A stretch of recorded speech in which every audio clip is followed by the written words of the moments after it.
Hi, thanks, John. Just wanted to follow up with a question that came from the front row about the conditions on military aid. And you said that the questioner wanted you to hang some conditions over their necks, that's the Israelis. And your tone suggested you wouldn't do that. Why not? I've already answered this question a whole bunch of times. We believe that the approach that we're taking is working in terms of making it clear to the Israelis what our expectations are. I'm not going to get ahead of decisions one way or another that we might take in the future.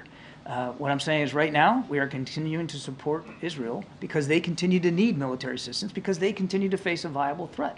Well, on the point of conditions, the President on February 8th issued a memo, and it said, and you already know this, but just for context, it said that it was the policy of this administration to prevent arms transfers that risk facilitating or otherwise contributing to violations of human rights or international humanitarian law.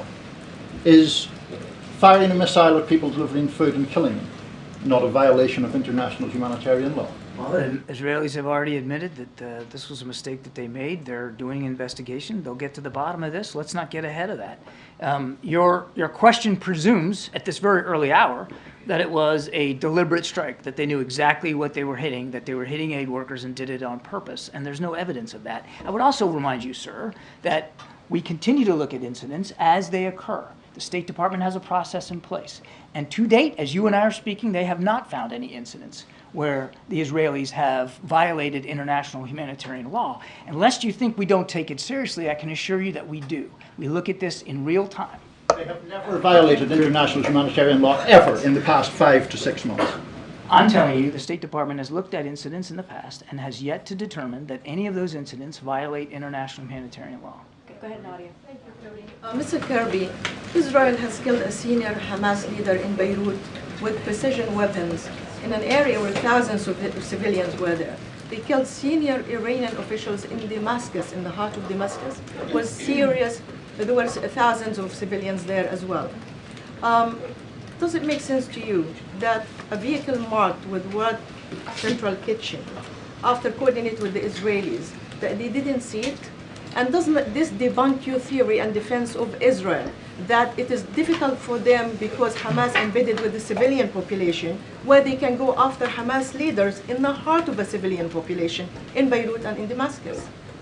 To your second question, no, it's not my theory. I have talked about, well, now, just hang on just a second now. I've talked about this for months now. Fighting in an urban, highly populated, condensed environment like that's tough.